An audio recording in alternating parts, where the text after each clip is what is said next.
Ciao, travelers, or should I say Konnichiwa, travelers, because we are going to Japan. This was a request from Andrea, aka Winnie. So before we get into it, if you like what you're hearing or watching, please subscribe. It would mean a lot to me. So that is out of the way. Let's get into our little trivia.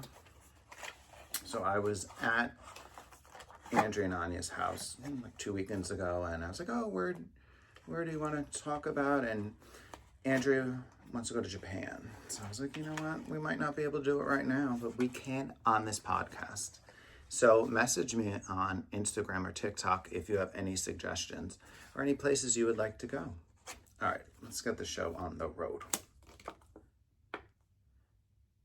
Okay. This is a cool place with cool trees. Madagascar is an island in which ocean? 5, 4, 3, 2, 1, and it is the Indian Ocean. Okay. Oh, I love cats.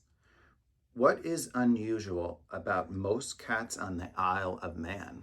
Hello, sir. 5, 4, 3, 2, 1. They have no tail. Okay, that's interesting. I love cats. We just got a cat. Okay. All right, you should get this, my American listeners. Images of what have been carved into Mount Rushmore in the USA, and no, it's not of me. 5, 4, 3, 2, 1, and it is American presidents. Okay, there was an S, what state, whatever. All right, so let's get into Japan. We are going to use this book again. I did get other books, just FYI, but we're using this because it has really cool stuff. So again, this is the Atlas Obscura. So these are like cool different things and different places you can visit while traveling. And it's not, quintessential places. All right, so we're going to Japan. I did my eyebrows red because it's the land of the rising sun. So it's a style, or kind of look like Ronald McDonald or somewhere in between that. So I'm just rocking it. All right, good old Japan. All right, so we are at the Mushikuzuwa Shrine to Slain Insects. Oh my. We're in Tokyo. In the garden of Konnichiwa Temple is a smooth engraved boulder, a circa 1821 memorial honoring the slain victims of artist Masumiya Seisai. A man with a sizable conscience, Seisai ordered its construction himself, hoping it would console the spirits of those he killed. The slain were insects killed to serve as anatomy models for an illustrated scientific textbook. But erecting a stone shrine was the least the staunch Buddhist felt he could do. And it is engraved, the boulder, it says Mound for Insects. Okay. We talked about this in Utah of the importance of animals and how they really help with humans to evolve and to grow, but it really does come at a cost, and usually it's the animals, poor things. Okay, oh God. All right, Meguro Parasitological Museum. We're in Tokyo still.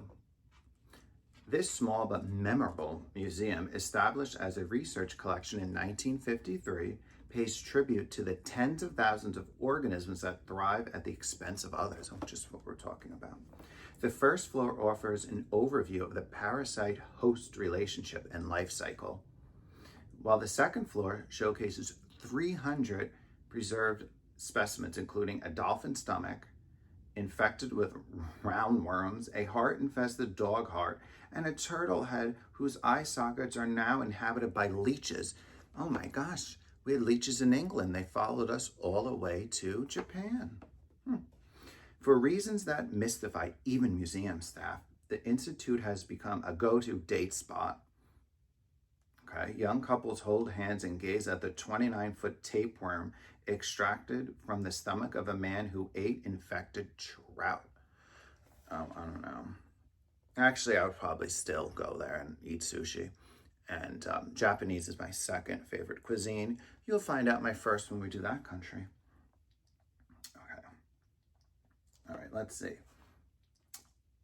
Lucky Dragon 5. We're still in Tokyo. I should just name this episode Tokyo at this point. And I might just do that. Okay, a little known nuclear tragedy took place aboard a Japanese fishing boat in 1954.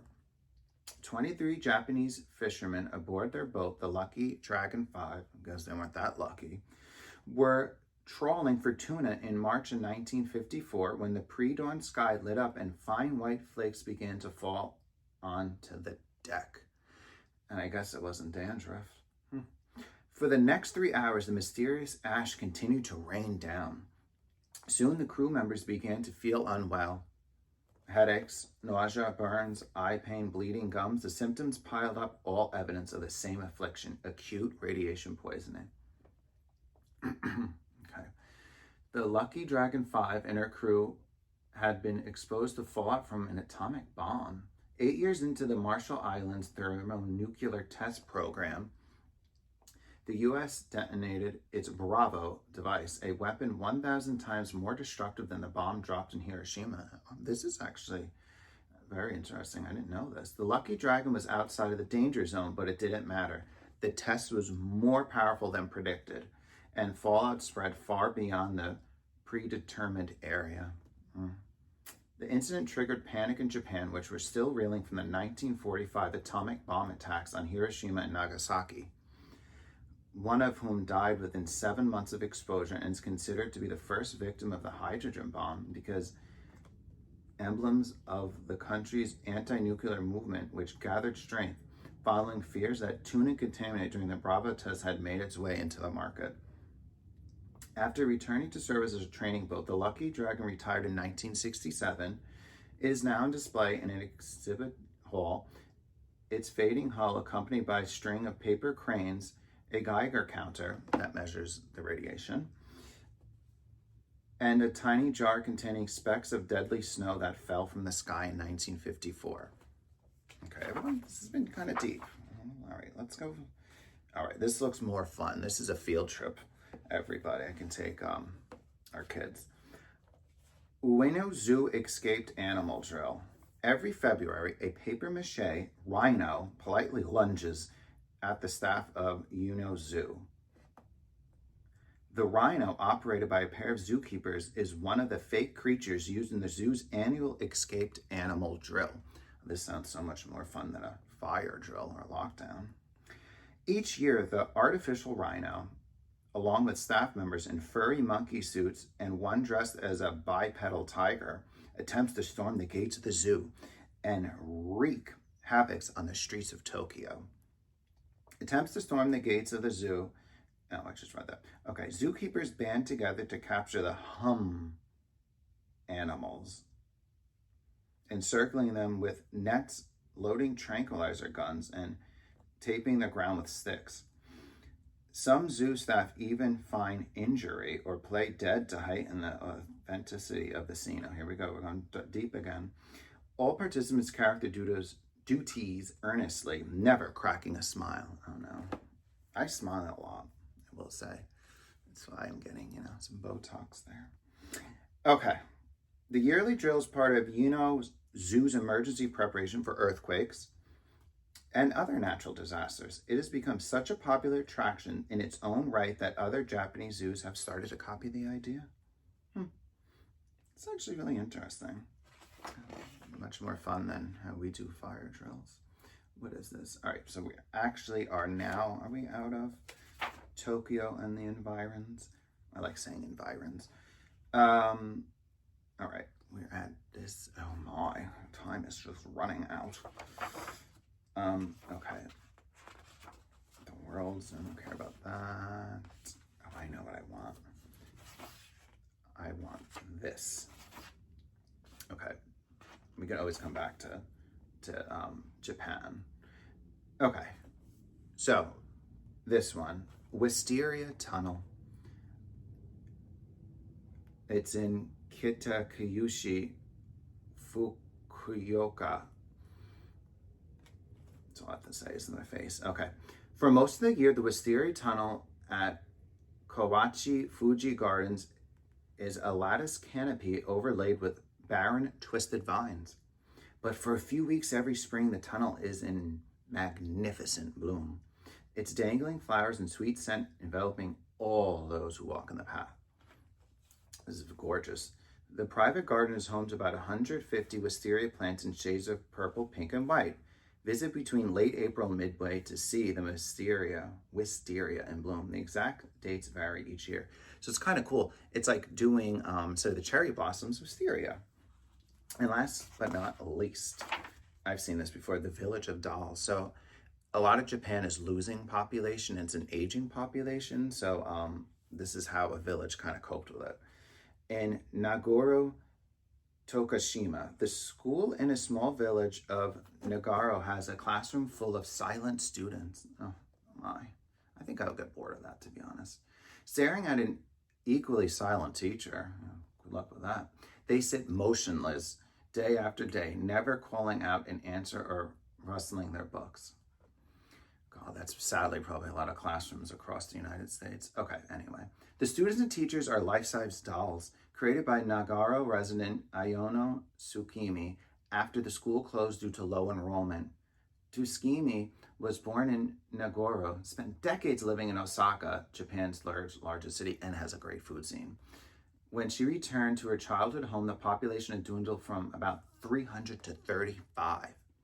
The dolls began as scarecrows made to defend Tsukimi's veggie patch, but as Tsukimi created more and more, some in the likeness of deceased friends and relatives, she started placing them around the village in remembrance of the Nagaro residents she once knew.